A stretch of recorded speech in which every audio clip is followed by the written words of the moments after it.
السلام عليكم ورحمة الله وبركاته.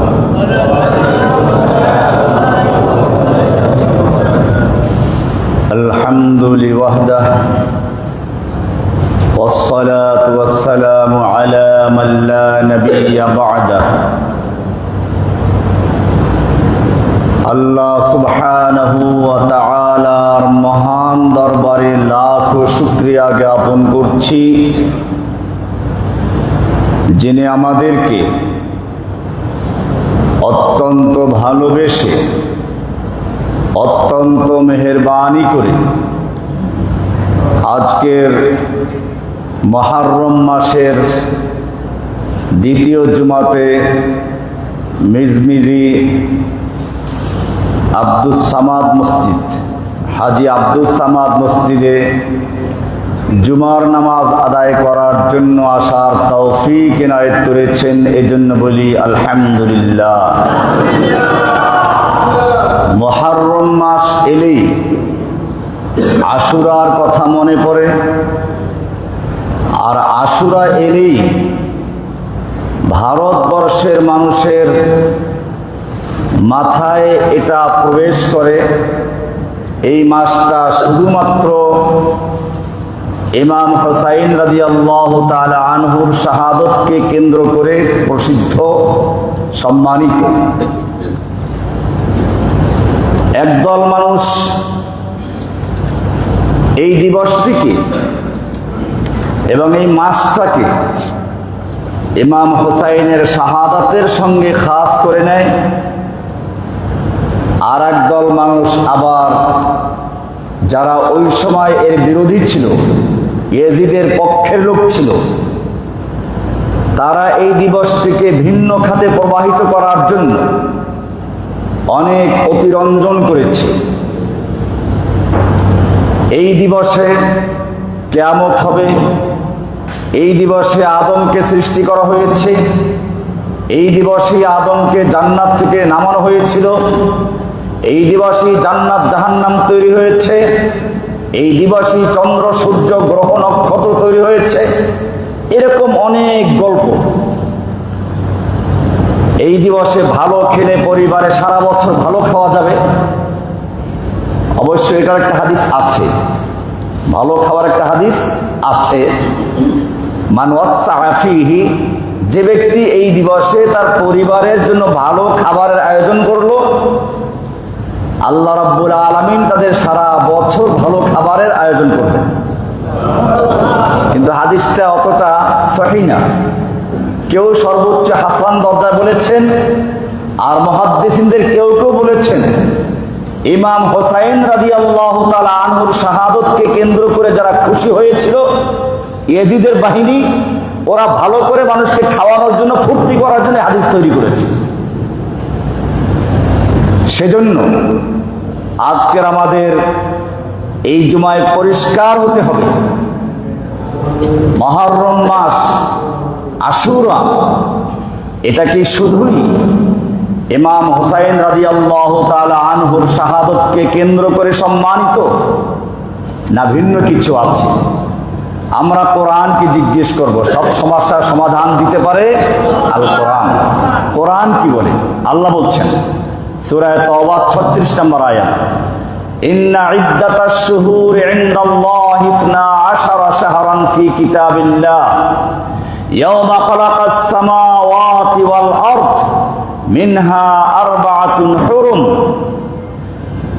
ইদ্দাতাশ শুহুরি ইনদাল্লাহ, আল্লাহর কাছে মাসের গণনা 12 শাহরান, 12 মাস, ফি কিতাবিল্লাহি, আল্লাহর কিতাব, আল্লাহর লৌহে মাহফুজে লিপিবদ্ধ আছে।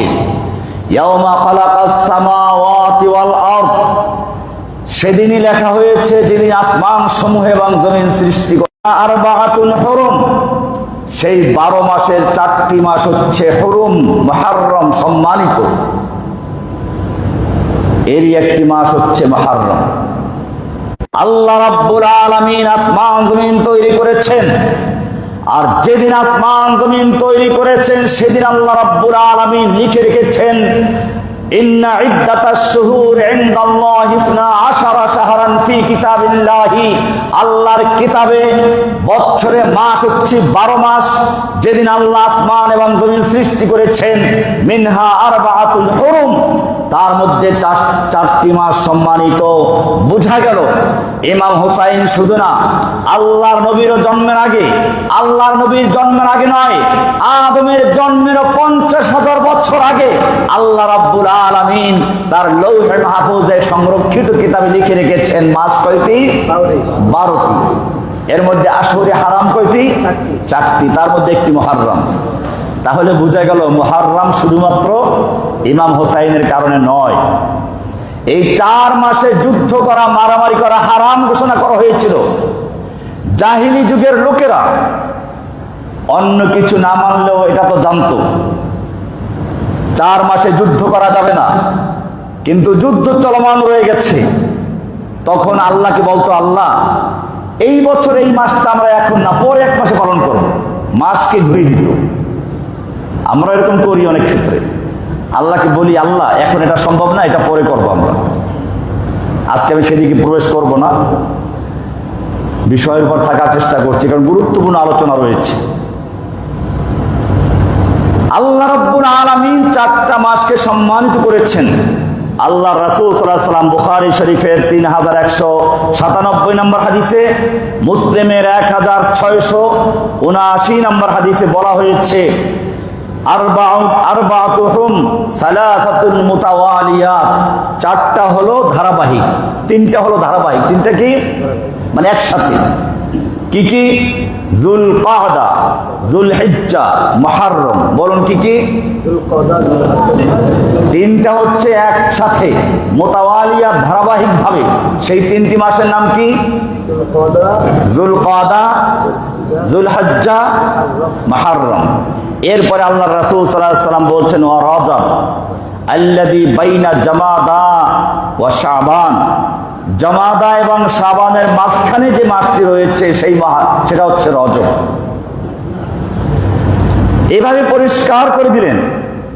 সুতরাং মুহররম মাস হচ্ছে সেই 4টি মাসের একটি মাস, যেই মাস আল্লাহ রাব্বুল আলামিন যেদিন আসমান জমিন সৃষ্টি করেছেন সেদিন থেকে সম্মানিত।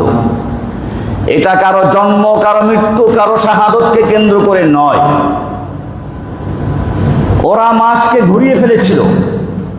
আল্লাহর রাসূল সাল্লাল্লাহু আলাইহি ওয়াসাল্লাম যেদিন বিদায় হজের ভাষণ দিচ্ছিলেন, সেদিন তিনি বললেন, ইন্নাজ জামানা কাদ ইস্তাদারা আলা হাইয়াতি কাহাইয়াতিহি ইয়াওমা খালাকাস সামাওয়াতি ওয়াল আরদ। ওরা আগে মাস ওলট পালট করেছিল। মুহররমকে নিয়ে গেছিল সফরে, সফরকে নিয়ে গেছিল মুহররমের জায়গায়, আল্লাহকে জানিয়ে দিল এই বছর এই মাসটা এখন পালন করছি না, আমাদের যুদ্ধ করতে হবে, তোমাকে পরে আমরা পালন করব। আল্লাহ রাসূল সাল্লাল্লাহু আলাইহি ওয়াসাল্লাম বলছেন, আজকের এই বিদায় হজের দিবসে আমি বলছি, আল্লাহ তাআলা আসমান জমিন সৃষ্টি করার সময় যে ধারাবাহিকতায় ছিল, ইন্নাজ জামানা কাদ ইস্তাদারা কাহাইয়াতিহি, আজকে জামানা ঘুরে ফিরে সেই জায়গায় ঠিক মতো এসে গেছে। এরপরে আল্লাহ রাসূল সাল্লাল্লাহু আলাইহি ওয়াসাল্লাম আবার বললেন যে এর মধ্যে 4টি মাস হচ্ছে মুহররম। বোঝা গেল মুহররমের মাস সম্মানিত। এটা আসমান জমিন যেদিন সৃষ্টি করেছেন সেদিন থেকেই বছরের প্রথম মাস। ইংরেজি বছরের প্রথম মাস আছে, বাঙালি বছরের প্রথম মাস আছে, কিন্তু ইসলাম পূর্ণাঙ্গ দিন। আল্লাহর রাসূল সাল্লাল্লাহু আলাইহি ওয়াসাল্লাম যখন বিদায় হজের ভাষণ দিচ্ছিলেন, সে সময় বলে দিলেন, আল্লাহ তাআলা জানিয়ে দিলেন, আল ইয়াওমা আকমালতু লাকুম দীনাকুম ওয়া আতমামতু আলাইকুম নি'মাতি ওয়া রাদিতু লাকুমুল ইসলাম দীনা। আজকে আমি তোমাদের জন্য তোমাদের দ্বীনকে মোকাম্মাল করে দিলাম, পরিপূর্ণ করে দিলাম। যেই দিনকে আল্লাহ রাব্বুল আলামিন পরিপূর্ণ করে দিয়েছেন, সেই দিনের অনুসারীরা অন্য কোনো দিন, অন্য কোনো ধর্মের কোনো সংস্কৃতি, কোনো তাহাদিব তামাদ্দুনকে অনুসরণ করতে পারে না। সুতরাং ওমর ইবনে খাত্তাব রাদিয়াল্লাহু তাআলা আনহুর যুগে মুসলিম বছরের শুরু কবে থেকে গণনা করা হবে? খ্রিস্টানরা শুরু করে ঈসা আলাইহিস সালামের জন্মদিন থেকে। জন্ম মৃত্যু মুসলিমরা, এর সাথে ইসলামের কোনো সম্পর্ক নেই। এ কারণেই যখন ওমর ইবনে খাত্তাব রাদিয়াল্লাহু তাআলা আনহুর দরবারে আল্লাহর নবীর জন্মদিন থেকে ইসলামী সাল গণনা করার প্রস্তাব আসলো, তিনি প্রত্যাখ্যান করলেন। এরকম বিভিন্ন প্রস্তাব আসলো। শেষ পর্যন্ত যখন হিজরতের প্রসঙ্গ আসলো, তখন সাহাবায়ে কেরাম সর্বসম্মতিক্রমে সিদ্ধান্ত দিলেন, হ্যাঁ, এই হিজরতের মাধ্যমে ইসলামের বিজয় সূচিত হয়েছে। এই হিজরতের মাধ্যমে সত্য মিথ্যার পার্থক্য হয়েছে। এই হিজরতের মাধ্যমে ইসলামের বিজয়ের দ্বার উন্মোচন হয়েছে। এই বিজয়ের মাধ্যমে ইসলাম অন্য দিন থেকে আলাদা হয়ে গেছে। রাসূলুল্লাহ সাল্লাল্লাহু আলাইহি ওয়াসাল্লাম মদিনায় গেলেন। মদিনায় গিয়ে দেখলেন যে ফারাআল ইয়াহুদা ইয়াসুমুনা ইয়াওম আশুরা, ইহুদিরা আশুরার দিনে রোজা রাখে। আল্লাহ রাসূল মক্কায় থাকতে রোজা রাখতেন। কোন কোন হাদিস থেকে দেখা যায় রমজান মাস ফরজ হওয়ার আগে এই আশুরার দিবসের রোজাই ফরজ ছিল। আল্লাহ রাসূল সাল্লাল্লাহু আলাইহি ওয়াসাল্লাম যখন মদিনায় গিয়ে দেখেন ইহুদিরা রোজা রাখে, ফাকালা মা হাযা, তোমরা এদিন কেন রোজা রাখছো? এই দিবসটা কিসের? ক্বালু হাযা ইয়াউমুন সালিহুন, এটা হচ্ছে একটি পবিত্র দিন। নাজ্জাল্লাহু বনি ইসরাঈলা মিন আদুবিহিম, এই দিবসে আল্লাহ রাব্বুল আলামিন মূসা আলাইহিস সালামকে তার দল সহ মুক্তি দিয়েছিলেন, ফিরআউনকে চুবিয়ে মেরেছিলেন। ফাসামাহু মূসা শুকরান, মূসা আলাইহিস সালাতু ওয়াস সালাম সে সময় আল্লাহর কৃতজ্ঞতা আদায় করতে গিয়ে এই সময় আশুরার রোজা রেখেছিলেন। ক্বালা ফাআনা আহাক্কু বিমূসা মিনকুম, আল্লাহ রাসূল সাল্লাল্লাহু আলাইহি ওয়াসাল্লাম বললেন, মূসার অনুসরণ করার ক্ষেত্রে তোমাদের চেয়ে আমি হকদার বেশি। ফাসামাহু, আল্লাহ রাসূল নিজে রোজা রাখলেন। ওয়া আমারা বিসিয়ামিহি, সাহাবায়ে কেরামদের রোজা রাখার পরামর্শ দিলেন, আদেশ করলেন। কিন্তু জানতে পারলেন যে ইহুদিরা রোজা রাখে, সেজন্য বললেন, আল্লাহ যদি আমাকে আগামী বছর জীবিত রাখেন, আমি একদিন আগে বা একদিন পরে যুক্ত করে রোজা রাখব। এখানেও পরিষ্কার করে দিলেন, রোজা রাখার ক্ষেত্রেও ইহুদিদের সঙ্গে মুসলিমদের রোজার মিল না হয়ে যায়, সেজন্য তিনি আশুরার রোজাকে 9, 10 অথবা 10, 11 একদিন আগে পরে মিলিয়ে রাখার জন্য আদেশ করেছেন। আমি আগেও একসময় আলোচনা করেছিলাম এখানে, আল্লাহর রাসূল যখন মদিনায় গেলেন, বছরে 2 দিন তারা আনন্দ করত, উৎসব করত। জিজ্ঞেস করলেন, এই দুটো দিন কিসের, যাতে তোমরা একত্র হয়ে আনন্দ করছো? তারা বলল, আমরা জাহিলি যুগ থেকে এই 2টা দিবস উদযাপন করে আসছি। একটা ছিল নববর্ষ, আরেকটা ছিল তাদের জাতীয় দিবস। আল্লাহর রাসূল সাল্লাল্লাহু আলাইহি ওয়াসাল্লাম বললেন, ইন্নাল্লাহা ক্বাদ আবদালাকুম বিহিমা, আল্লাহ তোমাদের ওই দিনটা 2 দিনকে বাতিল করে দিয়ে তার চেয়ে উত্তম 2টো দিন দিয়ে তা পরিবর্তন করে দিয়েছেন। সে 2টো দিন হচ্ছে ঈদুল আযহা, ঈদুল ফিতর। পরিষ্কার হয়ে গেল, একজন মুসলিম যেদিন থেকে ইসলাম কবুল করে, আল্লাহর কাছে আত্মসমর্পণ করে, ইসলাম মানে আত্মসমর্পণ করা, ইসলাম মানে শান্তি না। সালাম অর্থ শান্তি, সালাম অর্থ শান্তি। আমরা একজনের সঙ্গে একজনের সাক্ষাৎ করবে, আসসালামু আলাইকুম, তোমার উপরে শান্তি বর্ষিত হোক। ইসলামে যখন আলিফ যুক্ত করা হলো, তখন তার মানে হচ্ছে শান্তি প্রতিষ্ঠা করা, আত্মসমর্পণ করা। তার মানে হচ্ছে এক আল্লাহর বিধানের কাছে, এক আল্লাহর তাহাজিব তামাদ্দুন শিক্ষা সংস্কৃতির কাছে, এক আল্লাহর ইবাদতের কাছে আত্মসমর্পণ করে পৃথিবীতে শান্তি প্রতিষ্ঠা করার নাম হচ্ছে ইসলাম। শান্তি ঠিক আছে, শান্তি প্রতিষ্ঠা করা ঠিক আছে, কিন্তু ইসলাম মানে হচ্ছে আল্লাহর কাছে আত্মসমর্পণ করে তার মাধ্যমে শান্তি প্রতিষ্ঠা করা। আশুরার মাধ্যমে আল্লাহ রাব্বুল আলামিন তার নবীর মাধ্যমে পরিষ্কার করে দিলেন, এখানেও ইসলামের তাহাজিব তামাদ্দুনের সঙ্গে কারো কোনো মিল থাকতে পারবে না। ইবনে আব্বাস রাদিয়াল্লাহু তাআলা আনহু বলছেন, মা রাআইতুন নবী সাল্লাল্লাহু আলাইহি ওয়াসাল্লাম ইয়াতাহাররা সিয়ামা ইয়াউমিন ইয়াফদুলুহু আলা গায়রিহি ইল্লা হাদাল ইয়াউম ইয়ানি ইয়াউম আশুরা ওয়া হাদা আশ-শাহর ইয়ানি রমাদান। আব্দুল্লাহ ইবনে আব্বাস রাদিয়াল্লাহু তাআলা আনহু বলছেন, আমি আল্লাহর রাসূলকে অন্য কোন রোজার ব্যাপারে এতটা আগ্রহী দেখি নাই যতটা দেখেছি এই দিবস অর্থাৎ আশুরার দিনে রোজা রাখার ক্ষেত্রে আর রমজান মাসের রোজা রাখার ক্ষেত্রে। হাদিসটা বুখারীর 2006 নম্বর হাদিস। তাহলে আমরা পরিষ্কার হয়ে গেলাম, আল্লাহর রাসূল সাল্লাল্লাহু আলাইহি ওয়াসাল্লাম এই যে আশুরার দিবসে রোজা রাখলেন, এটা কি ইমাম হুসাইনের শাহাদাতের আগে না পরে? ইমাম হুসাইন শহীদ হয়েছেন কবে? 61 হিজরিতে। তাহলে আল্লাহর নবী এত বছর আগে রোজা রাখলেন, এটা কি ইমাম হুসাইনের শাহাদাতকে কেন্দ্র করে? তাহলে পরিষ্কার হতে হবে, মুহররম মাস আল্লাহর কাছে যেদিন আসমান জমিন সৃষ্টি করেছেন সেদিন থেকে সম্মানিত। আল্লাহর নবী যখন নবুয়ত লাভ করলেন তখন থেকে তার কাছে সম্মানিত। আল্লাহর নবী রোজা রাখলেন।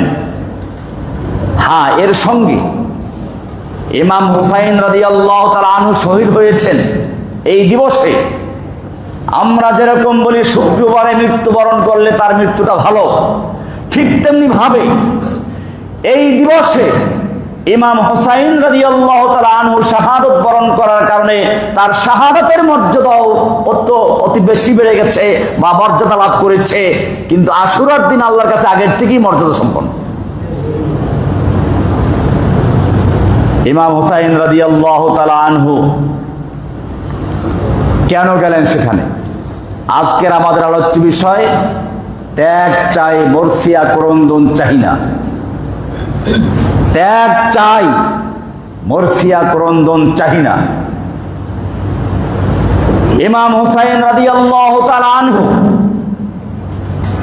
কেন কুফায় গেলেন? ঐতিহাসিকভাবে জানতে হবে, আল্লাহর নবীর মৃত্যুর পরে ইসলামের শত্রুরা নানানভাবে চক্রান্ত করেছে। তাদের মধ্যে ইহুদিদের চক্রান্ত ছিল অনেক বড়। মদিনার আশপাশে ইহুদিরা ছিল। এই ইহুদিরা বিভিন্ন সময় চক্রান্ত করত। আল্লাহর নবীর মৃত্যুর পরে একজন আব্দুল্লাহ ইবনে সাবা নামে লোক এসে বলল, আল্লাহর নবীর পরে খলিফা হওয়ার জন্য সবচেয়ে বেশি হকদার হচ্ছে আলী রাদিয়াল্লাহু তাআলা আনহু। গাদিরে খুম। আল্লাহর রাসূল সেখানে বলেছিলেন, আনা মাওলাহু মান ওয়ালিয়্যুন আলিয়্যুন মাওলা। এটা শিয়াদের একটা খুব গুরুত্বপূর্ণ হাদিস। এই হাদিসকে কেন্দ্র করে তাদের বিশ্বাস, আল্লাহর রাসূলের পরে আবু বকর, ওমর, ওসমান খেলাফত লাভ করেছেন, সেটা অবৈধ ছিল। এজন্য আব্দুল্লাহ ইবনে সাবা মিশরে, ইরাকে বিভিন্ন জায়গায় সফর করে ওসমান রাদিয়াল্লাহু তাআলা আনহুর বিরুদ্ধে নানান চক্রান্ত করলো। এক সময় মদিনার থেকে তাকে বহিষ্কার করা হলো। সে আরো ষড়যন্ত্র করে দলবল নিয়ে মদিনা আক্রমণ করেছিল। ওসমান রাদিয়াল্লাহু তাআলা আনহুকে ঘেরাও করে রাখলো। 40 দিন পর্যন্ত তার খানা পানি বন্ধ করে দিল, ধুকে ধুকে মারা গেছেন। সর্বশেষ যখন ওসমান রাদিয়াল্লাহু তাআলা আনহু কোরআনে কারিমের তেলাওয়াত করছিলেন, ঘরের দরজা ছাদ ভেঙে পিছন থেকে প্রবেশ করে হুসাইন রাদিয়াল্লাহু তাআলা আনহুকে, ইমাম ওসমান রাদিয়াল্লাহু তাআলা আনহুকে পিছন থেকে খঞ্জর ঢুকিয়ে দেওয়া হলো। সামনে কোরআন খোলা ছিল।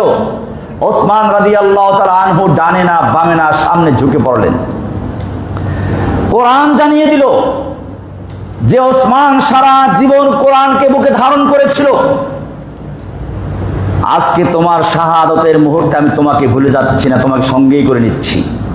কিয়ামতের মাঠে কোন শহীদের সাক্ষী হবে তীর তরবারি, কোন শহীদের সাক্ষী হবে বর্ষার আঘাত। ওসমান রাদিয়াল্লাহু তাআলা আনহু তিনি যার সাক্ষী হবে স্বয়ং কোরআনে কারীম। সে ওসমানকে, আবু বকর, ওমরকে এই লোকগুলো বলল অবৈধ খলিফা।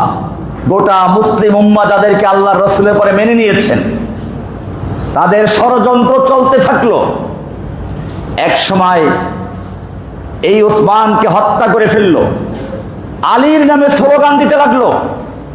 তারা আলীকে খলিফা বানাবার প্রস্তাব করলো। আলী রাদিয়াল্লাহু তাআলা আনহু বললেন, তোমাদের প্রস্তাবে আমি খলিফা হব না। আমার আল্লাহ নবীর সাহাবীরা যদি বলেন তাহলেই কেবলমাত্র আমি খলিফা দায়িত্ব নিতে পারি।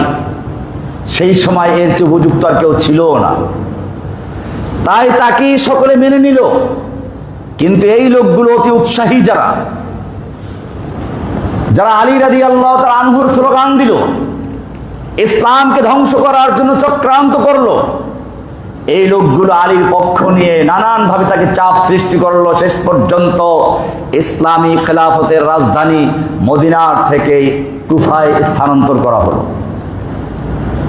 এই যে স্থানান্তর করা হলো মদিনার থেকে, আর আজ পর্যন্ত খেলাফতের কেন্দ্র মদিনায় ফিরে যেতে পারে নাই।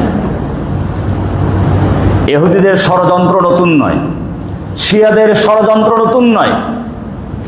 আজকে শিয়াদের উপরে কয়েকটা তারা ইসরায়েলে হামলা চালিয়েছে। এদেশের মুসলমান মনে করলো শিয়া পাক্কা মুসলমান। ইসলামের ইতিহাসে আজ পর্যন্ত শিয়ারা যতগুলো যুদ্ধ করেছে, সবগুলো যুদ্ধ ছিল মুসলমানদের বিরুদ্ধে, সুন্নিদের বিরুদ্ধে। এটাই ইসলামের ইতিহাসে প্রথম যুদ্ধ যেটা শিয়ারা ইসরায়েলে হামলা করে দেখিয়েছে ইসলামের পক্ষে অমুসলিমদের বিরুদ্ধে। এটা তাদের সর্বপ্রথম আক্রমণ। এর আগে কোনোদিন তারা মুসলমানদের বাদ দিয়ে কোনো কাফেরকে হত্যা করে নাই। ইতিহাস বলতে গেলে অনেক লম্বা ইতিহাস আছে এদের। আলী রাদিয়াল্লাহু তাআলা আনহু কুফায় চলে আসলেন। ইসলামী রাজধানী মদিনার থেকে স্থানান্তরিত হলো। আমিরে মুআবিয়া রাদিয়াল্লাহু তাআলা আনহুর নেতৃত্বে একটা দ্বন্দ্ব দেখা দিল, অনেক লম্বা ইতিহাস। শেষ পর্যন্ত এই অতি উৎসাহী লোকেরা আলী রাদিয়াল্লাহু তাআলা আনহুরকে যারা ডেকে আনলো, তার যারা ভক্তবৃন্দ, কোনো এক কারণে একটা দল তাদের বিরুদ্ধে চলে গেল। শেষ পর্যন্ত আলী রাদিয়াল্লাহু তাআলা আনহুকে, আমিরে মুআবিয়াকে, আমর ইবনে আসকে হত্যা করার জন্য একই দিনে পরিকল্পনা করেছিল। আলী রাদিয়াল্লাহু তাআলা আনহুকে হত্যা করলো, আমর ইবনে আসকেও হত্যা করলো।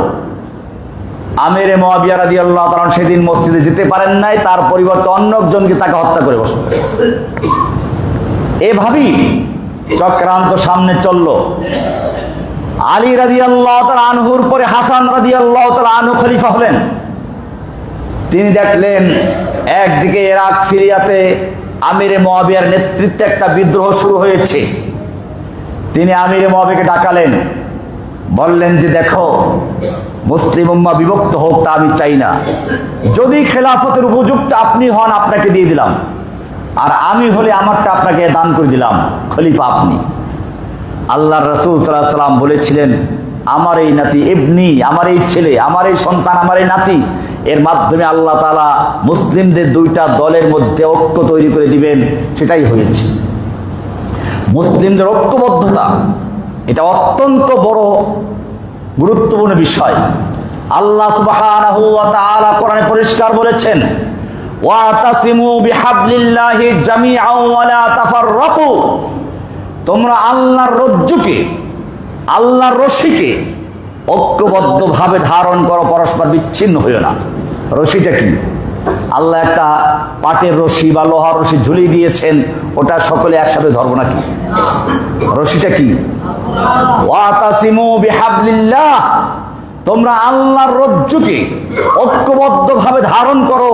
হাবলুল্লাহিল মাতিন আল কোরআনুল কারীম, আল্লাহ রাব্বুল আলামিন যেই রজ্জুকে ঐক্যবদ্ধভাবে ধারণ করতে বলেছেন, সেই রশি আর কিছুই নয়, তা হচ্ছে আল কোরআনুল কারীম। আল্লাহর রাসূল সাল্লাল্লাহু আলাইহি ওয়াসাল্লাম এই হাদিসের ব্যাখ্যায় পরিষ্কার করে দিলেন, আল্লাহর দেওয়া সেই রশি হচ্ছে কোরআন। কোরআনে আরো বলা হয়েছে, ওয়াতিউল্লাহ ওয়া রাসূলাহু, তোমরা আনুগত্য করো আল্লাহর, আনুগত্য করো রাসূলের। ওয়ালা তানাযাউ, খবরদার তোমরা পরস্পরে ঝগড়া করো না, পরস্পরে মারামারি করো না, দল উপদলে বিভক্ত হয়ো না। ফাতাফশালু, জেনে রাখবে তাহলে তোমরা দুর্বল হয়ে যাবে, হীনমন্য হয়ে যাবে। ফাতাফশালু ওয়া তাযহাবা রিহুকুম, আর দুশমনদের অন্তর থেকে তোমাদের প্রভাব, তোমাদের যে শত্রুদের তোমাদের ভয় করে শত্রুরা, সেই প্রভাবটা নষ্ট হয়ে যাবে। বিচ্ছিন্ন হইও না। আমরা দেখেছি আল্লাহর রাসূল সাল্লাল্লাহু আলাইহি ওয়াসাল্লাম সাহাবায়ে কেরামদের সামনে একদিন বললেন, ইউশিকু আন ইয়াতাদাআল উমাম, এমন একটা সময় আসবে যখন কাফের শক্তিগুলো একে অপরকে আহ্বান করবে, আসো ঐক্যবদ্ধ হই, জোট গঠন করি, মুসলিমদের ধ্বংস করার জন্য আমরা একতাবদ্ধ হই। যেরকম ভাবে খাবারের দস্তরখানে খাবার তৈরি করে খাবার দিয়ে তারপরে মেহমানকে ডাকা হয়। সাহাবায়ে কেরাম জিজ্ঞেস করেন, ইয়া রাসূলুল্লাহ, তখন কি আমাদের সংখ্যা অনেক কম হয়ে যাবে? কাফেরদের এত বড় সাহস কি করে হবে? আমরা মাত্র মুসলিম লক্ষাধিক সাহাবা, আমাদের ভয়ে গোটা পৃথিবী থরথর করে কাঁপে। রোম পারস্যের সম্রাটদের ঘুম হারাম হয়ে গেছে, কখন মুসলিমরা আক্রমণ করে বসে, আর তখন কাফেররা একে অপরকে আহ্বান করবে, এত বড় সাহস কি করে হবে? তখন কি মুসলিমদের সংখ্যা একেবারেই কমে যাবে? আল্লাহর রাসূল সাল্লাল্লাহু আলাইহি সাল্লাম বললেন, না, তোমাদের সংখ্যা হবে অনেক বেশি। ওয়ালাকিন্নাকুম গুসাউন কাগুসাইস সাইল, কিন্তু জেনে রাখো তোমাদের অবস্থা হবে ভাসমান খড়কুটার মতো, ফেনার মতো। তুফানের সময় বাতাসের তোড়ে যখন তুফানের ঢেউ আসে, ঢেউয়ের সঙ্গে যেমন তুফান তৈরি হয়, ফেনা তৈরি হয়, বুদবুদ তৈরি হয়, তোমাদের অবস্থা হবে সেরকম। সংখ্যায় অনেক বেশি, কিন্তু তার কোনো ভিত্তি থাকবে না। গোসাউন কাগুসাই সাইল। সাহাবায়ে কেরাম জিজ্ঞেস করলেন যে, ইয়া রাসূলের কারণটা কি হবে? বললেন, তোমাদের অন্তরে অহন ঢুকে দেবে, অহন। কিলা ইয়া রাসূলুল্লাহ ওয়া মাল ওয়াহান, সাহাবায়ে কেরাম জিজ্ঞেস করলেন, ইয়া রাসূলুল্লাহ, ওয়াহান কি জিনিস? ক্বালা হুব্বুদ দুনিয়া ওয়া কারাহিয়াতুল মাউত, ওয়াহান হচ্ছে দুনিয়ার প্রেম ভালোবাসা। কে কার চেয়ে বেশি বাড়ি করতে পারবে, টাকা পয়সা করতে পারবে, গাড়ি করতে পারবে, এর প্রতিযোগিতা লাগবে। আর একটা হচ্ছে কারাহিয়াতুল মাউত, আল্লাহর দ্বীনের জন্য জীবন দেওয়াকে অপছন্দ মনে করা হবে, শাহাদাতের মৃত্যুকে ঘৃণা করা হবে, অপছন্দ করা হবে। বোঝা গেল আল্লাহ রাসূল সাল্লাল্লাহু আলাইহি সাল্লাম যে কথা বলেছিলেন, কোরআন যে কথা বলছে, ওয়ালা তানাযাউ ফাতাফশালু ওয়া তাযহাবা রিহুকুম, পরস্পর ঝগড়া লিপ্ত হয়ো না, বিচ্ছিন্ন হয়ো না। ইন্নাল্লাযীনা ফাররাকু দীনাহুম ওয়া কানু শিয়া, যারা নিজেদের দ্বীনকে বিভক্ত করেছে, ফাররাকু দীনাহুম, যারা তাদের দ্বীনকে বিচ্ছিন্ন করেছে, বিভক্ত করেছে, ওয়া কানু শিয়ান, এবং বিভিন্ন দলে উপদলে ভাগ হয়ে গেছে, লাস্তা মিনহুম ফি শাইইন, হে নবী, আপনার সঙ্গে এদের কোনো সম্পর্ক নেই। আজকে মুসলিমদের এটা ভালো, বাংলাদেশে আমরা দেখতে পাচ্ছি ইসলামী দলগুলো ঐক্যবদ্ধ হচ্ছে, এটা ভালো। পৃথিবীর মুসলিমরা এখন ঐক্যবদ্ধ হওয়ার দ্বার প্রান্তে এসেছে, এটা ভালো। কিন্তু জেনে রাখবেন, মুসলিমরা বিভক্ত হতে হতে টুপি পর্যন্ত ভাগ করেছে। এই পীরের মুরিদের এই টুপি, ওই পীরের মুরিদের ওই টুপি, জামার ভিতরে বিভিন্ন কালার করেছে। আল্লাহ রাব্বুল আলামিন পরিষ্কার করে দিয়েছেন, ইন্নাল্লাযীনা ফাররাকু দীনাহুম, জেনে রাখো যারা তাদের দ্বীনকে তাফরীক করেছে, বিভক্ত করেছে, ওয়া কানু শিয়ান, এবং বিভিন্ন দলে দলে বিভক্ত হয়েছে, লাস্তা মিনহুম ফি শাইইন, খবরদার হে নবী, আপনার সঙ্গে এদের কোনো সম্পর্ক নেই। আমাদের একটা পরিচয় আছে, আমাদের পরিচয় মুসলিম। আমাদের পরিচয় কি? আর কোনো দল নেই। আল্লাহর নবী আমাদেরকে যখন রেখে দুনিয়া থেকে চলে গেছেন, আল্লাহর নবীর মাধ্যমে যেদিন আল্লাহ রাব্বুল আলামিন দ্বীনকে পরিপূর্ণ করে দিয়েছিলেন, সেই দিন আমাদের নাম ছিল মুসলিম, আমাদের দলের নাম ছিল ইসলাম। কোরআন পরিষ্কার জানিয়ে দিয়েছে, মিল্লাত আবিকুম ইব্রাহিম, এটা তোমাদের মিল্লাত, তোমাদের পিতা ইব্রাহিমের মিল্লাত। হুয়া সাম্মাকুমুল মুসলিমিন, তিনি তোমাদের নামকরণ করেছেন মুসলিম। কি নাম করেছেন? আমাদের সবার নাম কি? আর কোন নাম আছে? আমাদের তরিকার নাম কি? ইসলাম। কোরআন পরিষ্কার বলছে, আল-ইয়াওমা আকমালতু লাকুম দীনাকুম, আজকে আমি তোমাদের জন্য তোমাদের দিনকে মোকাম্মাল করে দিয়েছি, পরিপূর্ণ করে দিয়েছি।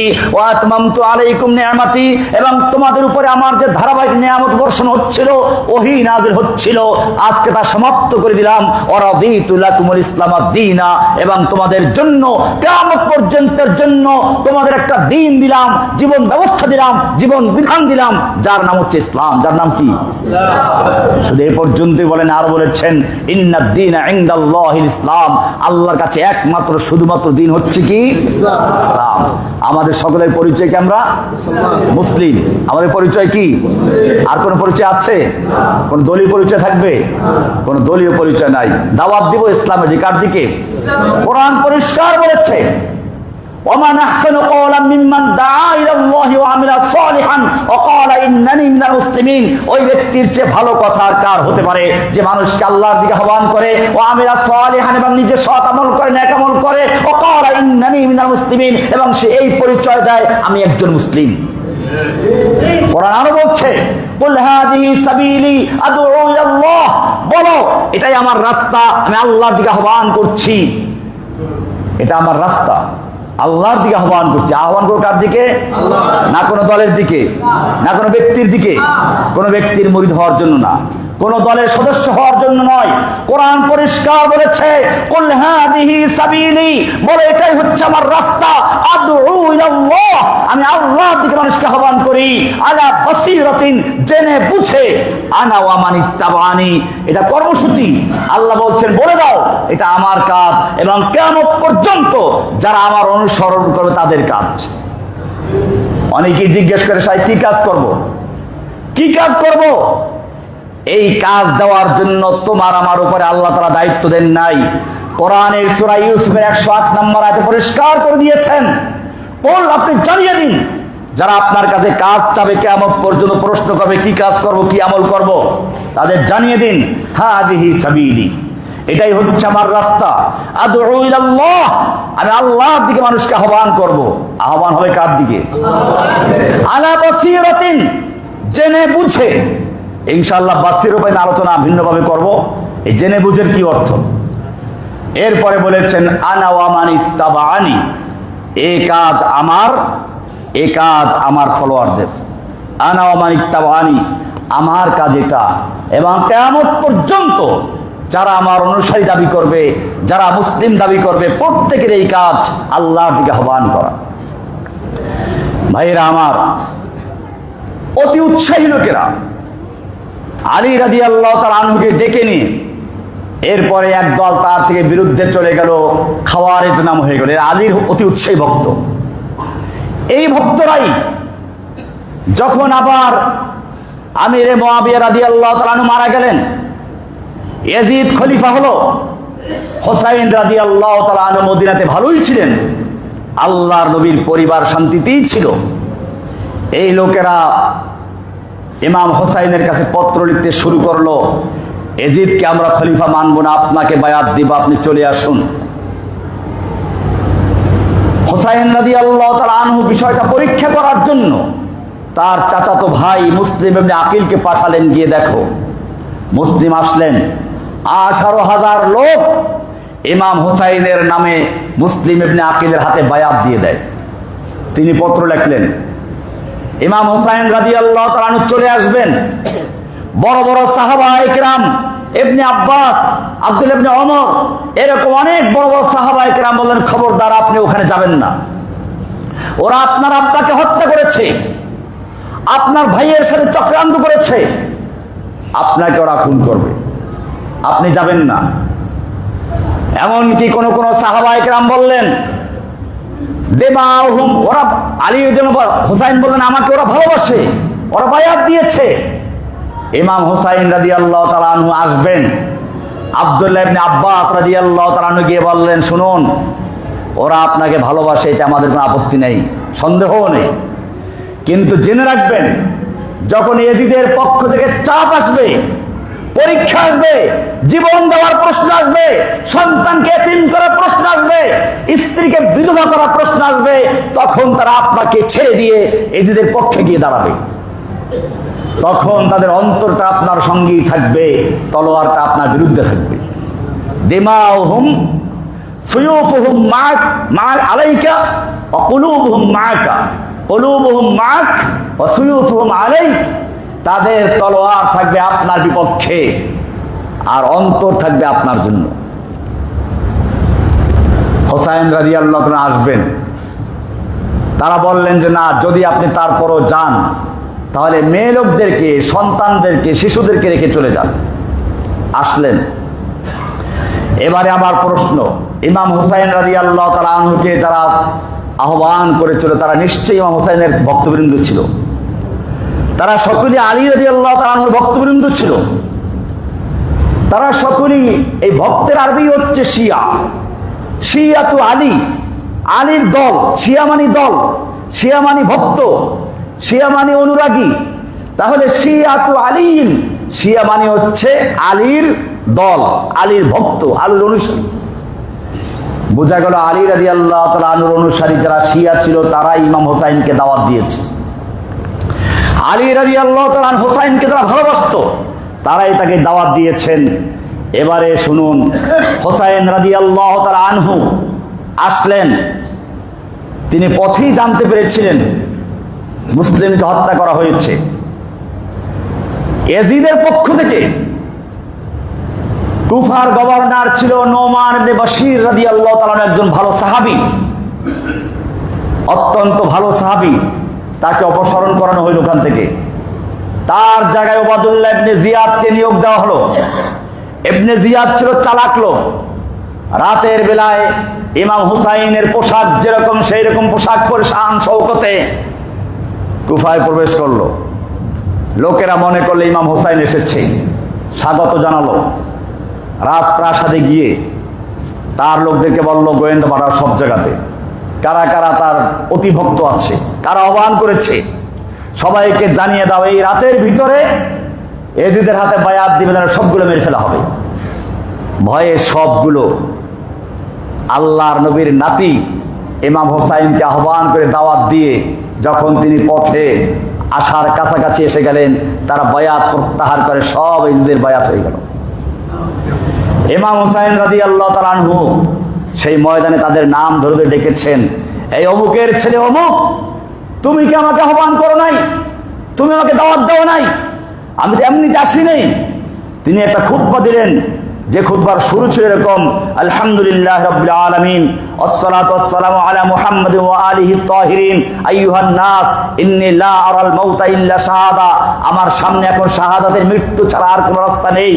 ওয়ালা আরাল হায়াতা মা যালিমিন ইল্লা শাকা ওয়া আনা, জালিমদের সঙ্গে বসবাস করা হতভাগ্য ছাড়া কিছুই নয়। এরকম তিনি এক দীর্ঘ বক্তব্য দিলেন। সবাইকে ডেকে ডেকে বললেন, তোমরাই আমাকে দাওয়াত দিয়েছিলে, ইসতামিউ, তোমরা শুনে রাখো, আনা ইবনু বিনতে নবিয়্যিকুম, আমি সাধারণ কেউ নই, আমি তোমাদের নবীর মেয়ের ছেলে। ওয়া ইবনু আলী ইবনে আবি তালেব, আমি আলী ইবনে আবি তালেবের সন্তান। ওয়া উম্মি ফাতিমা বিনত রাসূলিল্লাহ, আমার মা হচ্ছে আল্লাহর নবীর মেয়ে ফাতেমা। ওয়া আম্মি হামজাতু সাইয়্যিদুশ শুহাদা, আমার চাচা হচ্ছে শহীদদের সর্দার হামজা, আমার চাচা হচ্ছে জাফর তাইয়ার। এরকম ভাবে তিনি বললেন, ফাহাল তাকতুলুনা, তোমরা এমন একজন লোককে হত্যা করে দিন কায়েম করছো, এরা দিনের সাহায্য করছে। এখানে আমি পরিষ্কার করে দেই, আমাদেরও অনেক অতিভক্ত আছে। বিভিন্ন সময় আমি দেখেছি, শাইখ এই কাজটা করুন, এইটা করুন, ধৈর্য আর কুলায় না। এরপরে নিজেরাই খুচরা কোনো একটা দল করে কোনো একটা কাজ ঘটায়, ধরা পড়লে শাইখের বক্তব্য শুনে উদ্বুদ্ধ হয়েছে। আমি আজকে তোমাদের এই দিনে ক্লিয়ার করে দিচ্ছি, ইসলাম বিজয়ী করতে হলে সুপরিকল্পিতভাবে আগাতে হবে, রাসূলের পদ্ধতিতে আগাতে হবে। যুগে যুগে ইসলামের পথে বাধা এসেছে, জীবন দেওয়ার প্রয়োজন এসেছে, তখন যারা পালিয়ে গেছে তারা ইতিহাসে মুনাফিক হিসাবে তারা চিহ্নিত হয়েছে। এই জন্য মনে রাখতে হবে, অতি উৎসাহী অতি আবেগী লোকেরা ইমাম হুসাইনকে শাহাদতের দ্বার প্রান্তে নিয়ে এসেছে। ইমাম হুসাইন রাদিয়াল্লাহু তাআলা আনহু যখন দেখলেন তিনি অনেক প্রস্তাব দিয়েছিলেন, কোনো প্রস্তাবে কাজ হয়নি। শেষ পর্যন্ত তাকে শাহাদাতের মৃত্যুই বহন করতে হবে। তিনি যুদ্ধের ময়দানে নেমে গেলেন, যুদ্ধ করতে করতে শহীদ হয়ে গেলেন। ইতিহাস অনেক লম্বা, সেদিকে যাচ্ছি না। ইতিহাস প্রমাণ করে সত্যের পথে থাকার জন্য ওরা প্রস্তাব করেছিল, হয়তো এজিদের কাছে আপনি বায়াত দিবেন, নতুবা যুদ্ধ করবেন, দুইটার একটা আপনার করতেই হবে। তিনি বলেছিলেন, আমাকে হয়তো যেখান থেকে এসেছি ওখানে ফেরত যেতে দাও, অথবা অন্য কোনো মুসলিম ভূখণ্ডে যেতে দাও, অথবা আমাকে সরাসরি এজিদের সামনে নিয়ে যাও। কিন্তু ওই যে ওখানে অতি উৎসাহী আছে, এজিদের ভক্তদের মধ্যে যারা অতি উৎসাহী, তারা বলল না, হয়তো এজিদকে বায়াত দিবেন, আর নইলে যুদ্ধ করতে হবে, আর কোনো দ্বিতীয় কোনো পন্থা নেই। ইমাম হুসাইন রাদিয়াল্লাহু তাআলা আনহু যুদ্ধ করলেন, শহীদ হয়ে গেলেন। আমাদের কি শিক্ষা হয়? কাতলে হুসাইন দর হकीकत মরগে यजीद है, ইসলাম জিন্দা হোতা है हर কারবালা के बाद। সেদিন কারবালার ময়দানে মূলত ইমাম হুসাইন শহীদ হন নাই, ইমাম শহীদ হয়েছেন, চির অমর হয়ে আছেন। আর ইমাম হুসাইনকে যারা হত্যা করেছে, তারা ইতিহাসের মধ্যে সবচেয়ে ঘৃণিত, পদদলিত, অবহেলিত হয়ে স্মরণ হয়ে আছে।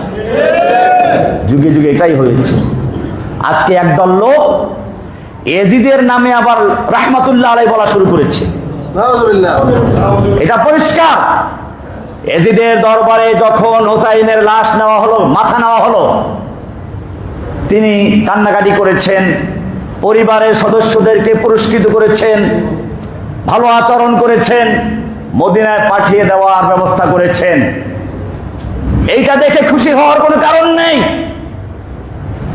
কারণ হচ্ছে এজন্য বিদেশে যাওয়ার দরকার নেই। বাংলাদেশে উদাহরণ আছে, ওই যে একটা লোক পালিয়ে গেল, এ লোকটাও মানুষকে খুন করে, নিজে অর্ডার দিয়ে খুন করাতো, গুম করাতো, এরপরে আবার চোখে কি যেন দেয়, গ্লিসারিন দিয়ে, তারপরে ওই যে জামবাগ দিয়ে তারপরে কান্নাকাটি করতো।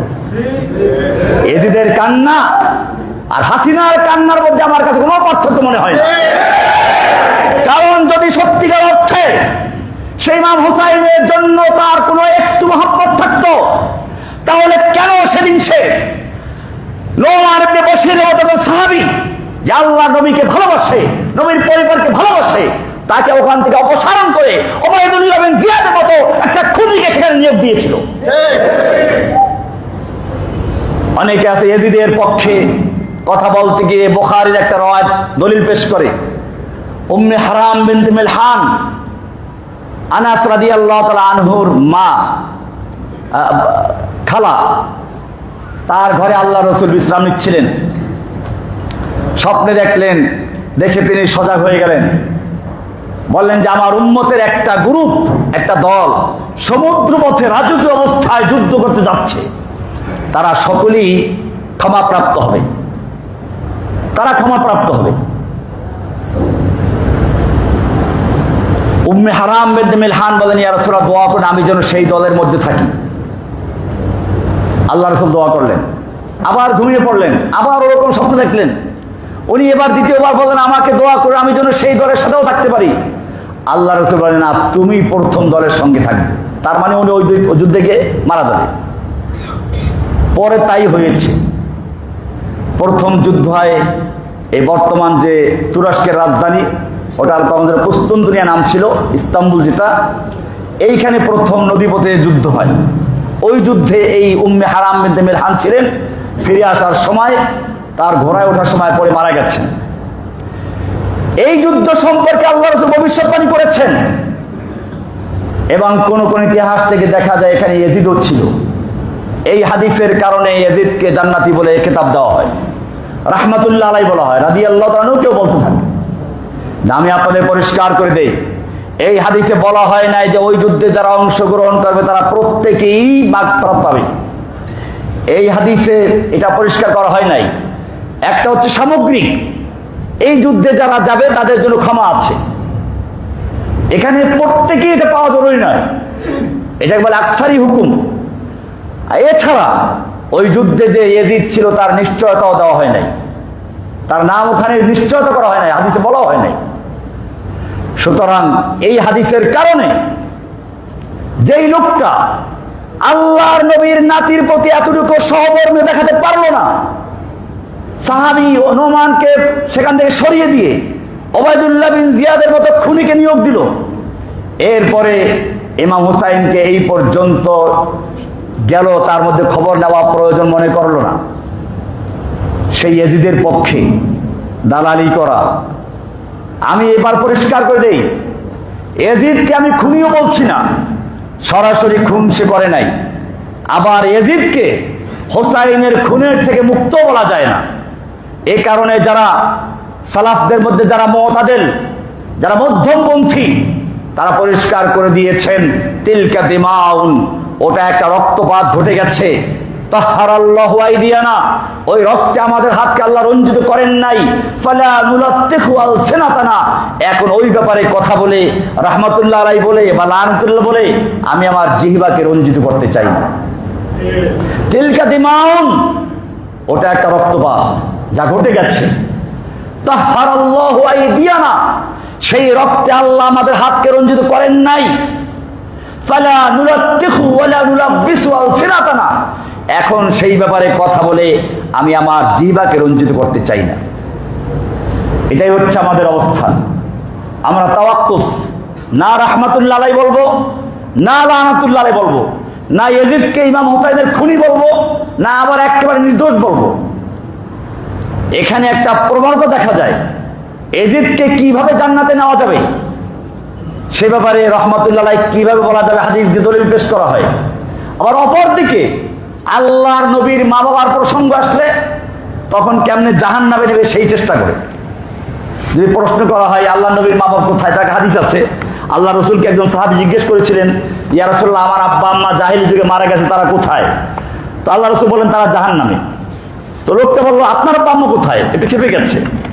আল্লাহ রসুল বলেন তারাও জাহান্নামে।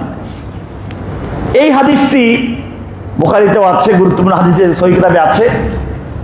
এই হাদিসকে কেন্দ্র করে যখন বলা হয় আল্লাহ নবীর মা বাবার অবস্থা কি বলে জাহান্নামী, কিন্তু মনে রাখতে হবে এই হাদিসটা আল্লাহ রাসূল যখন বলেছিলেন তখন কোরআনের ওই আয়াত নাজিল হয় নাই, ওমা কুন্না মুআযযিবিনা হাত্তা নাবআসা রাসূলা, আমি কোন জাতিকে ততক্ষণ পর্যন্ত শাস্তি বিধান করি না যতক্ষণ পর্যন্ত আমি রসুল না পাঠাই। আল্লাহ নবীর আব্বা মারা গেছেন আল্লাহ নবীর জন্মের আগে, আল্লাহ নবীর মা মারা গেছেন নবীর বয়স যখন 6 বছর, তাহলে আল্লাহ নবীর নবুয়ত কাল পাওয়ার আগে তারা মারা গেছেন। আর নবীর নবুয়ত প্রাপ্তির আগে যারা মারা গেছেন, ঈসা নবীর পরে আমাদের নবীর আগে, এটাকে বলা হয় ফাতরাতের সময়। এরকম ভাবে যে সমস্ত অমুসলিমদের শিশু নাবালেগ অবস্থায় মারা যায়, এরকম যারা দুনিয়াতে পাগল, যাদের বাক বুদ্ধি প্রতিবন্ধী, তাদের অবস্থা কি হবে? এই জন্য হাদিসে অনেক কথা আছে। কিয়ামতের মাঠে বুদ্ধি প্রতিবন্ধী যারা, তারা বলবে, হে আল্লাহ, তোমার নবী দুনিয়াতে গিয়েছিল, তোমার কিতাব গিয়েছিল, কিন্তু আমাদের বুদ্ধি ছিল না, বিবেক বুদ্ধি ছিল না, আমরা ছিলাম পাগল, আমরা তো বুঝিও নাই, তোমার কিতাব সম্বন্ধে জানিও নাই, আমাদের কেন শাস্তি দিবে, তুমি তো ন্যায়পরায়ণ। এরকম ভাবে যারা মধ্যবর্তী সময় মারা গেছে, তারা কিয়ামতের মাঠে বলবে, আল্লাহ, আমরা তো তোমার নবী পাই নাই, তোমার তো বিধান আছে এরকম, মা কুন্না মুআযযিবিনা হাত্তা নাবআসা রাসূলা। এরকম যারা শিশু, কাফেরদের শিশু যারা মারা গেছে, মুমিনদের শিশু সরাসরি জান্নাতে যাবে মা বাবার অনুসরণ করে, কিন্তু কাফেরদের শিশু তারা কি হবে? তারা বলবে, আল্লাহ, আমরা তো অন্যায় করি নাই, আমাদের মা বাবারা কাফের ছিল, তুমি তাদের জন্য কি আমাদেরকে জাহান্নামে দিবে? এই জন্য তাদের ওখানে পরীক্ষা নিরীক্ষার ব্যবস্থা হবে। এই জন্য এই ক্ষেত্রেও যারা সহিহ উলামায়ে কেরাম, ইমাম আবু হানিফা রাহমাতুল্লাহ আলাইহি থেকে শুরু করে যারা বিজ্ঞ উলামায়ে কেরাম, তাদের একটাই মত, তারা বলেছেন এই ব্যাপারে আমরা তাওয়াক্কুফ, এখানে আমরা অবস্থান করব, কোনো বিষয় আমাকে কিয়ামতে জিজ্ঞেস করা হবে না, কবরে জিজ্ঞেস করা হবে না, আল্লাহর নবীর মা বাপ জান্নাতি ছিল না জাহান্নামী ছিল। সুতরাং এই সব বিষয়গুলোতে সময় আসলে দেখা যায় ইয়াজিদকে কেমনে আমরা জান্নাতে নেব, নির্দোষ প্রমাণ করব, আর আল্লাহর নবীর মা বাপকে কেমনে জাহান্নামে নিব, এই একটা প্রবণতা ছড়িয়ে গেছে আমাদের অনেকের ভিতরে। এখান থেকে আমাদের ফিরে আসতে হবে, আমাদের শিক্ষা নিতে হবে। যুগে যুগে এই অতি আবেগী, অতি উৎসাহী লোকেরা যে ক্ষতি করেছে, ইমাম হুসাইন রাদিয়াল্লাহু তাআলা আনহু সেই অতি উৎসাহের শিকার হয়েছে। শিয়ারা তাকে দাওয়াত দিল, তাকে হত্যা করলো। ইমাম হুসাইন যুদ্ধের ময়দানে নাম ধরে ডাকলেন। তারা কি উত্তর দিয়েছিল? তারা বলছিল, নাম আপনাকে আমরা দাওয়াত দিয়েছিলাম, কিন্তু এখন আমরা আপনার পক্ষে এখন থাকতে পারছি না। আপনি যতক্ষণ পর্যন্ত এজিদের হাতে বায়াত না দিবেন ততক্ষণ পর্যন্ত আমরা আপনার বিরুদ্ধে যুদ্ধ করতে বাধ্য। যে কথা আগেই বলেছিলেন, অন্তর আপনার সঙ্গে, তলোয়ার আপনার বিরুদ্ধে থাকবে। আজকে শিয়ারা হায় হাসান হায় হোসান বলে বুক চাপড়ায়। আল্লাহর রাসূল সাল্লাল্লাহু আলাইহি ওয়াসাল্লাম বলেছেন, লাইসা মিন্না মান দারাবাল হুদুদ ওয়া শাক্কাল জুয়ুব ওয়া দাআ বিদাওয়াল জাহিলিয়া।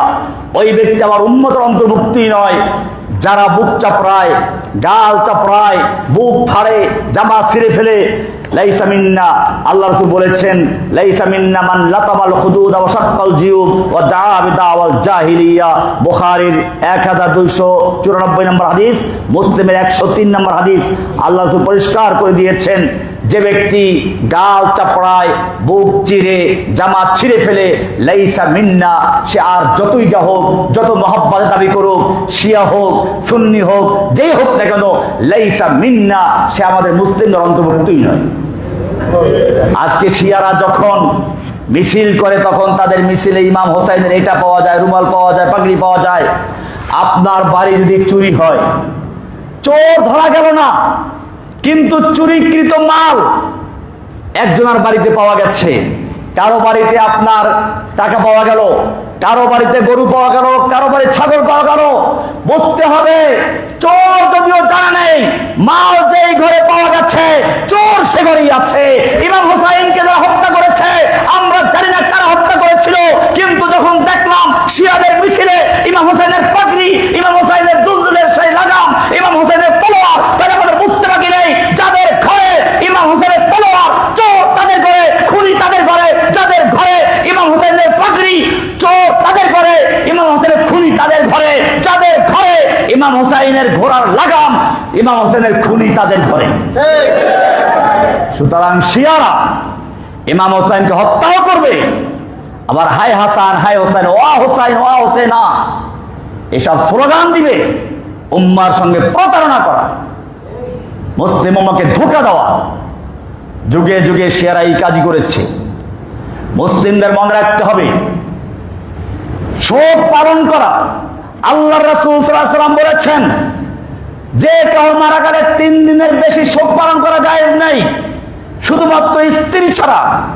স্ত্রী 4 মাস 10 দিন পর্যন্ত অপেক্ষা করবে, শোক পালন করবে স্বামী মারা গেলে। এছাড়া শোক পালন কয়দিন? 3 দিন।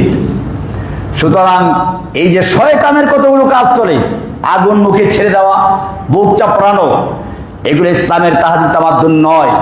আল্লাহ রাসূল সাল্লাল্লাহু আলাইহি ওয়াসাল্লাম সাবধান করেছেন। তিনি এজন্য সাবধান করেন নাই যে এই হোসাইনকে হত্যা করে তারা আবার এটা করবে। আল্লাহ রাসূল এমনি করেছেন, কিন্তু ওদের সঙ্গে মিলে গেছে।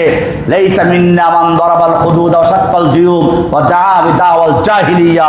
জাহিলি যুগের চিৎকার করে ও হোসেনা, হায় হাসান হায় হোসেন চিৎকার করে, এগুলো মুসলিমদের কোনো কাজ নয়। মুসলিমদের কাজ কি? মুসলিমদের কাজ হচ্ছে যুগে যুগে এরকম যারা সত্য মিথ্যার সামনে দাঁড়িয়ে জীবন দিয়েছেন তাদের জীবন থেকে শিক্ষা নেওয়া। নতুবা ইসলামের ইতিহাসে শুধু ইমাম হুসাইন রাদিয়াল্লাহু তাআলা আনহু একা শাহাদাত বরণ করেন নাই, একা নির্মমভাবে নিহত হন নাই, এর চেয়ে নির্মমভাবে নিহত হয়েছেন খুবাইব রাদিয়াল্লাহু তাআলা আনহু। যখন মক্কার সবচেয়ে বড় কবি সাহিত্যিককে সুনিবিদ্ধ করা অবস্থায়, জীবন্ত অবস্থায় হাত কেটে ফেলা হয়েছে, পা কেটে ফেলা হয়েছে, চোখ উপড়ে ফেলা হয়েছে, তারপরে তাকে ধুকে ধুকে হত্যা করা হয়েছে। সেই ঝুলন্ত অবস্থায় তাকে বলা হয়েছিল, খুবাইব তুমি বলো তোমার জায়গায় মোহাম্মদকে রেখে তোমাকে ছেড়ে দেওয়া হোক, এতটুকু বললেই তোমাকে ছেড়ে দেওয়া হবে। সেই সুনিবিদ্ধ অবস্থায় গর্জে উঠলেন, ফালাস্তু বারিহিনা উক্তাল মুসলিমা আলা আইয়ি শাক্কিন কানা ফিল্লাহি মাসরাই ওয়া যালিকা ফি যাতিল্লাহি ওয়া ইয়াশা ইবারিক লি ফাওসাল শিলবিন মুমাজ্জাইন। আমার কোনো পরোয়া নেই, আমার কোনো আফসোস নেই যে আমার মৃত্যুর পর আমি কোন কাতে ঢলে পড়বো, কোন দিকে আমি ঢলে পড়বো। ছাগল যদি জবাই করে টানানো হয়, এরপরে তার মাথা উপরে না নিচে, এটা তার চিন্তার বিষয় নয়। ঠিক তেমনি ভাবে আমাকে যখন হত্যাই করা হয়েছে, তখন আমি কোন দিকে ঢলে পড়বো এই পরোয়া নেই। ওহে আল্লাহর নবীর দুশমনরা, জেনে রাখবি আমি সবাই জীবিত থাকবো, আর আল্লাহর নবীকে ছেড়ে এখানে রাখবে। শুনে রেখো, আমি আমার পরিবারকে নিয়ে সুখে শান্তিতে থাকবো, আর আল্লাহর নবীর পায়ে একটা কাটা বিদ্ধ হবে, আমি তো সেটাও বরদাস্ত করবো না। এরপরে তিনি এই কবিতাগুলো পড়েছিলেন, ফালাস্তু বালি হিনা উক্তাল মুসলিমা আলা আইয়ি শাক্কিন কানা ফিল্লাহি মাসরাঈ।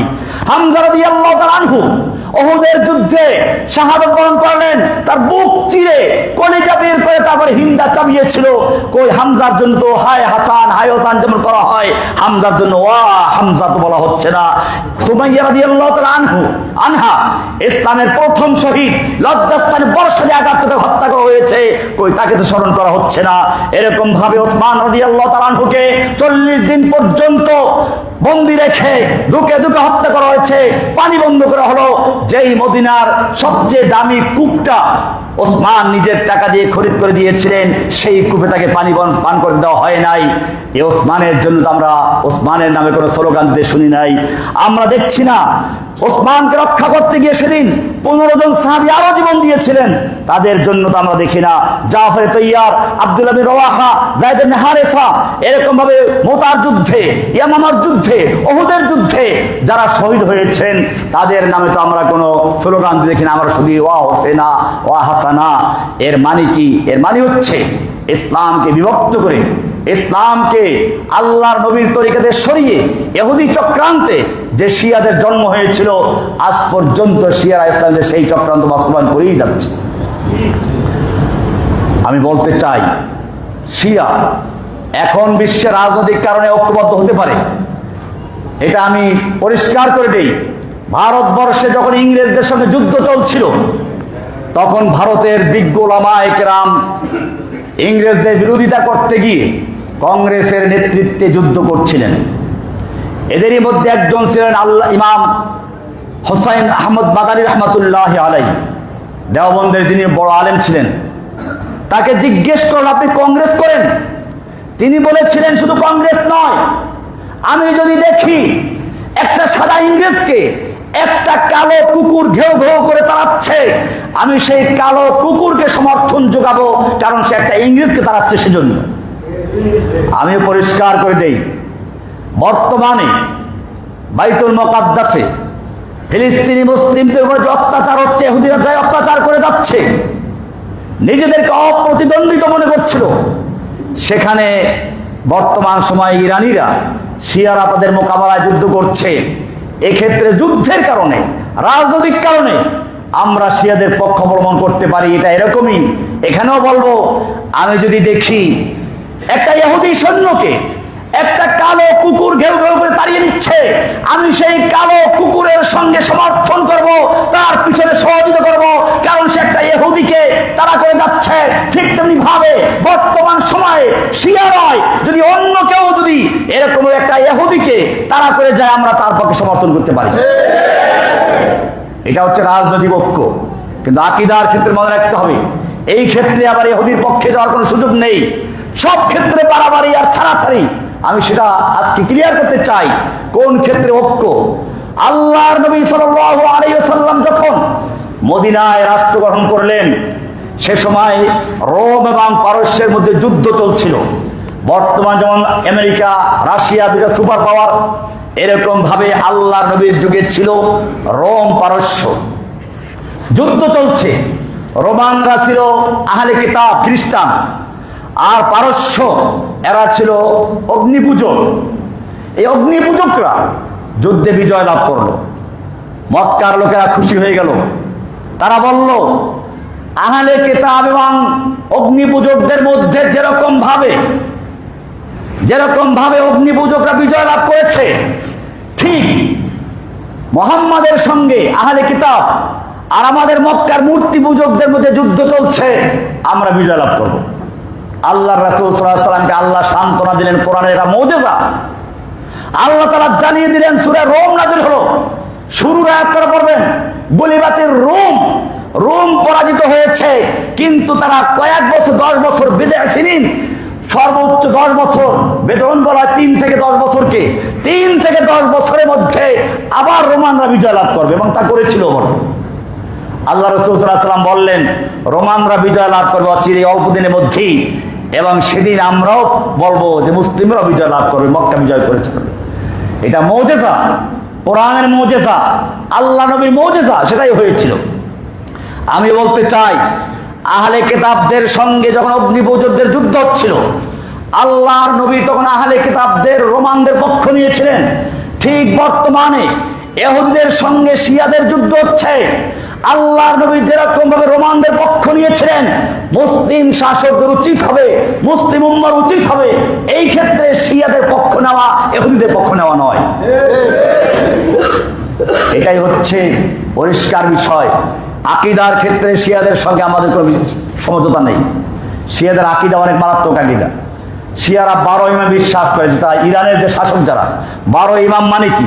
আল্লাহ নবীর পরে 12 জন ইমাম আসবে। সেই ইমামরা কারা? ইমামরা নবীদের চেয়ে পাওয়ারফুল। খমেনির নিজের কিতাব লেখা আছে, ওয়া ইন্না লিআইম্মাতিনা মাকাম লা ইয়াবলুগুহু নাবিয়্যুন মুকাররাব, লা ইয়াবলুগু নাবিয়্যুন মুকাররাব ওয়ালা নাবিয়্যুন মুরসাল, লা ইয়াবলুগু মালাকুন মুকাররাব ওয়ালা নাবিয়্যুন মুরসাল। আমাদের ইমামদের একজনের এত মাকাম, এত উচ্চ মাকাম, যেই পর্যন্ত কোন নবী রাসূল কেউ পৌঁছতে পারে না। ইমামগণ নবীরা যেরকম ভাবে সরাসরি আল্লাহ কর্তৃক নির্বাচিত হন, ঠিক তেমনি ভাবে ইমামরা আল্লাহর পক্ষ থেকে নির্বাচিত হন। আল্লাহ রাসূল সাল্লাল্লাহু আলাইহি ওয়াসাল্লাম বলে গেলেন, খলিফা নির্বাচিত মুসলিমরা করবে। শিয়াদের বক্তব্য হচ্ছে ইমাম আল্লাহ পাঠান। এরপরে তাদের আরো বক্তব্য হলো, নবী রাসূলদের দরজা বন্ধ হয়ে গেছে, কিয়ামত পর্যন্ত আসবে না। ইমামদের দরজা বন্ধ হয় নাই, কিয়ামত পর্যন্ত আসবে। এমনকি তাদের কোন কোন গ্রুপ আছে যারা কোরআনকে বিকৃত হয়েছে বলে দাবি করে। তাদের কিতাবগুলোতে আছে আসল কোরআন, তাদের ইমামে গায়েব লুকিয়ে আছে সেই সূরা মান্দিরাতে। ওখান থেকে শেষ দিকে সেই ইমাম মাহদী আসবে, তখন ওই কোরআন নিয়ে বের হবে। সুতরাং মনে রাখতে হবে, শিয়াদের আকীদা আর মুসলিমদের আকীদা সম্পূর্ণ আলাদা। শিয়াদের কারো আকীদা হচ্ছে নবুয়ত মূলত এসেছিল আলীর কাছে। এটা অবশ্য সব শিয়াদের আকীদা না, আমরা ইনসাফ ভিত্তিক আলোচনা করব। এটা সব শিয়াদের আকীদা না।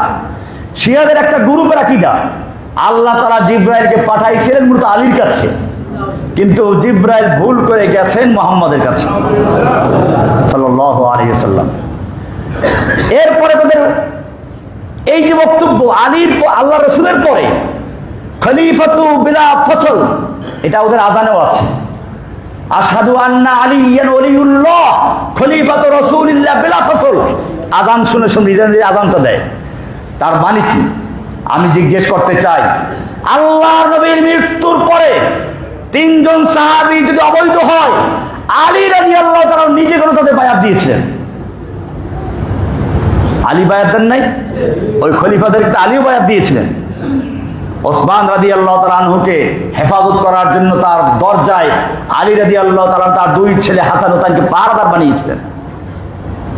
তাহলে বুঝতে হবে, আমাদের পরিষ্কার হতে হবে, ইসলামের যুগে যুগে যারা ক্ষতি করেছে, কিছু অতি উৎসাহী লোকেরা যারা হোসাইনকে ভালোবেসেছিল, অতি মহব্বত করেছিল, তারা যখন চাপে পড়লো তখন তাকে ত্যাগ করলো। এটাই হয়েছে। আমাদের মনে রাখতে হবে, আমাদের এখান থেকে শিক্ষণীয় বিষয়টা ইমাম হোসাইন থেকে। ইমাম হোসাইন থেকে আমরা শিখতে পারি এটাই, আমাদের জীবন যাবে, আমাদের সবকিছু চলে যাবে, স্ত্রী সন্তান চলে যাবে, কিন্তু আমাদেরকে আল্লাহর হুকুমের কাছে মাথা নত করতে হবে। কারণ বাতিলের সঙ্গে অতর্ক করতে হবে। কোরআনটাই পরিষ্কার করে দিয়েছে। আল্লাহ তাআলা বলছেন, যা আল হাক্কু ওয়া যাহাকাল বাতিল ইন্নাল বাতিলা কানা যাউকা। যুগে যুগে বাতিলরা এসেছে, সত্যতার মোকাবেলা করেছে, সত্যের বিজয় হয়েছে, মিথ্যা বিজয়িত হয়েছে। ইমাম হোসাইন শহীদ হয়েছেন, কিন্তু এই শহীদ হওয়ার দ্বারা তিনি শহীদ হন নাই, তিনি অমর হয়ে গেছেন। মূলত এজিদের মৃত্যু হয়ে গেছে। এই জন্য কোন কবি বলেছেন, কতলে হোসাইন দর হकीकत মর্গে यजीद है, ইসলাম জিন্দা होता है हर কারবালা के बाद। এখান থেকে আমাদের শিক্ষণীয় হচ্ছে, ইমাম হোসাইন যেরকম ভাবে অসহায় অবস্থায় জীবন দিয়েছিলেন, ঠিক তেমনি ভাবে বর্তমানে ফিলিস্তিনে, আরাকানে, কাশ্মীরে মুসলিমরা জীবন দিচ্ছে, অসহায়ের মতো নারীদেরকে বন্দী করা হচ্ছে। আল্লাহর নবীর শিশুদেরকে যেরকম নবীর পরিবারের শিশুদেরকে হত্যা করা হয়েছে, কারবালার ময়দানে যেরকম হত্যা করা হয়েছে, ঠিক তেমনি ভাবে ফিলিস্তিনের মধ্যে হত্যা করা হচ্ছে। চতুর্দিক থেকে আওয়াজ আসছে, ওমা লাকুম লা তুকাতিলুনা ফি সাবিলিল্লাহ। ও যুবকরা, তোমাদের কি হলো?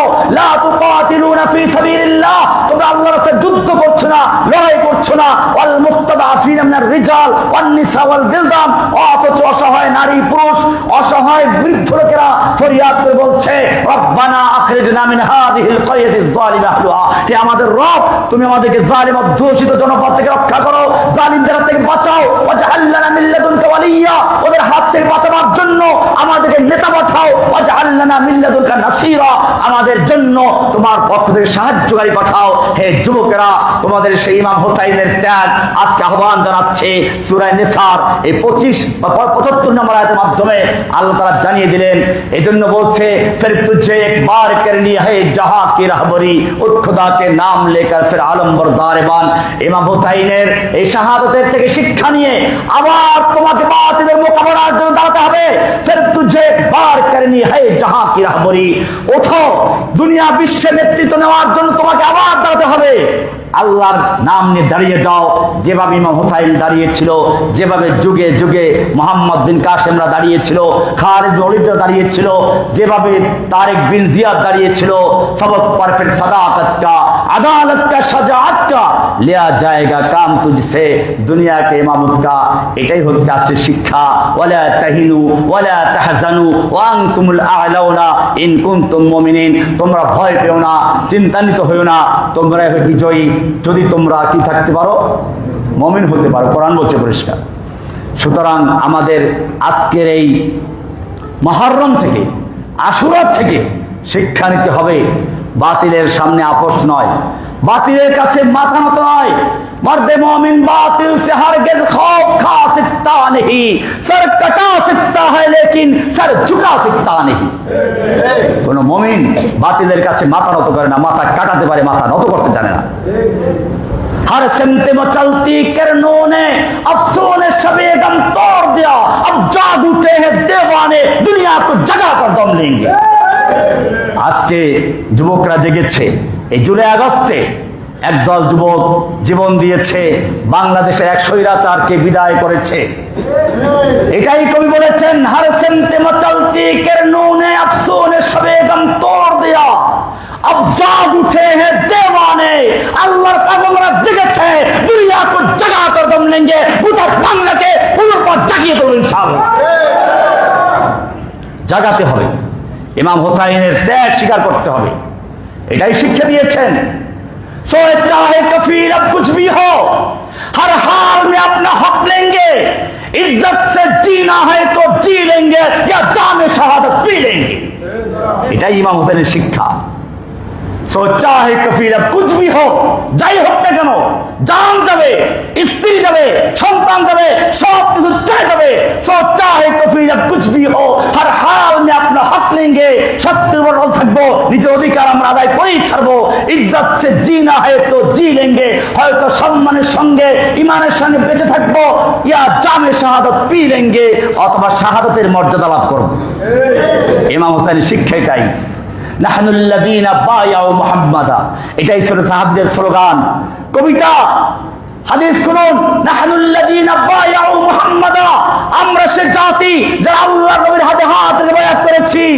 আলাল জিহাদে মা বাকিনা আমাদা, আমরা যুদ্ধ করেই যাব যতক্ষণ পর্যন্ত আমাদের দেহের সঙ্গে রূহ থাকবে।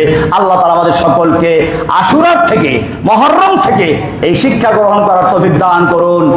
আমরা যেন সেই জাহিলি যুগের মতো ওয়া হোসেনা ওয়া হাসানা ইত্যাদি স্লোগান না দিয়ে বুক চাপড়িয়ে আল্লাহ নবী লাভ করেছেন, মান লাইসা মিন্না মান শাক্কাল জুয়ুবা ওয়া দারাবাল খুদুদা ওয়া দাআ বিদাওয়াল জাহিলিয়া, যারা নাকি গাল চাপড়ায়, যারা বুক চাপড়ায়, জামা ছিঁড়ে ফেলে, তারা আমার উম্মতের অন্তর্ভুক্ত নয়।